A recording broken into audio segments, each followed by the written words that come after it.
नमस्कार किसान भाइयों, आप सबको मेरा नमस्कार।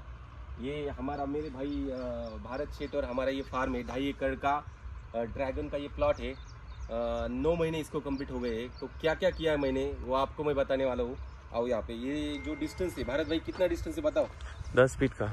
ये 10 फीट डिस्टेंस है, 10 फीट बाय 2 फीट ट्रेलिज मेथड पे हमने ये बनाया था। लगभग 9 महीने इसको कंप्लीट हो गए। 9 महीने में जो डेवलपमेंट जो चाहिए वो डेवलपमेंट है, बहुत अच्छी डेवलपमेंट है इसका। इसके लिए हमने क्या किया, क्या नहीं किया, कितना खर्चा आएगा, वो सब मैं आपको बताने वाला हूँ। लेकिन इस वीडियो में सबसे इम्पोर्टेंट है जो हमने खाद डाली थी, जो कंपोस्ट खाद और जो बेसल डोज हमने डाला था, वो बेसल डोज के बारे में बताने वाला हूँ क्योंकि उसका रिजल्ट बहुत अच्छा है। अब समर सीजन चालू है, अप्रैल चालू है और अप्रैल में बहुत सा प्रॉब्लम आता है। अप्रैल में आप प्रॉब्लम कौन सा आता है? सनबर्न का प्रॉब्लम आता है। सो पानी की मात्रा भी हमें बहुत अच्छी तरीके से मेंटेन करनी पड़ती है, कम मात्रा देनी पड़ती है पानी की भी। और यहाँ पे इन दोनों के बीच में हमने जो बेसल डोज डाला था उसके लिए हमने कंपोस्ट खत बनाया था। वो कंपोस्ट खत कैसे बनाया था वो दिखाएंगे हम।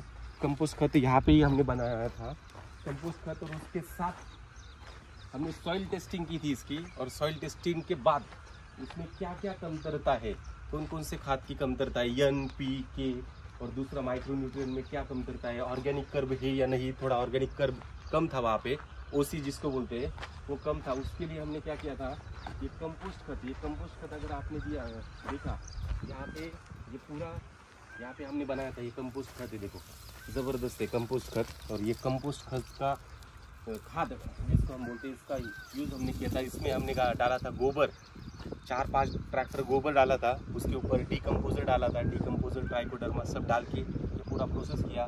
उसमें अब कारखाने का, हमारे यहाँ पे शुगर फैक्ट्री है, शुगर फैक्ट्री का जो आउटपुट आता है उसको क्या बोलते हैं? मड़ी बोलते हैं उसको। मराठी में तो मड़ी बोलते हैं, हिंदी में क्या बोलते हैं वो नहीं पता। वो सब मिक्स करके ये हमने 3 महीने तक रखा था, पूरा मिक्स किया। और बाद में यहाँ पे हमने क्या किया था, आओ भैया,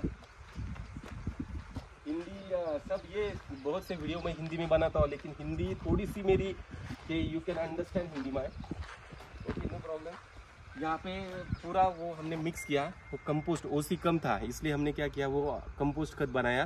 कंपोस्ट खत यानी कि ऑर्गेनिक कर्ब आता है वो। और उसके ऊपर हमने बनाया था बेसल डोज NPK 12-32-16 10-26-26 वो डाला था। उसके साथ हमने डाला था माइक्रोन्यूट्रिएंट 53 kg का माइक्रोन्यूट्रिएंट आता है। उसमें सब प्रकार के माइक्रोन्यूट्रिएंट आते हैं, वो सब हमने डाले थे। और ये सब इन दोनों के बीच में डाल के वो पूरा हमने मट्टी वगैरह डाल के पूरा ये बेड तैयार किया था। उससे एरिएशन बहुत अच्छा रहता है। एरिएशन यानी कि एयर सर्कुलेशन, और एयर सर्कुलेशन अगर जाता है तो ऑक्सीजन जड़ों को जाता है, तो जो वाइट रूट्स है, सफ़ेद जड़ें जो है वो बहुत अच्छी ग्रो करती है। और उससे होता क्या है कि कौन सा भी पौधा हो, चाहे वो गोवा हो, चाहे वो ड्रैगन हो, बहुत अच्छी तरीके से बढ़ता है। और 9 महीने हो गए, 9 महीनों का ये प्लॉट देखो, ये 9 महीनों का प्लॉट जो है, तो उसकी ग्रोथ देखो कैसी है, पूरी ग्रोथ ज़बरदस्त हो गई है। और इस सीज़न में हम इसका बाहर भी लेने वाले हैं। जून से लेके जून में थोड़ा बाहर आएगा, वो उसका भी मैं आपको वीडियो टोटल बताऊंगा। और अपकमिंग जैसे जैसे हम आगे बढ़ेंगे, जैसा जैसा हमने टोटल डेवलपमेंट किया है, जो जो चालू है, वो सब मैं आपको बताने वाला हूँ। बहुत दिनों बाद इसका वीडियो बनाने का टाइम मिला। धन्यवाद, जो भी है वो आपको मैं बताता हूँ। भारत भाई धन्यवाद आपका भी।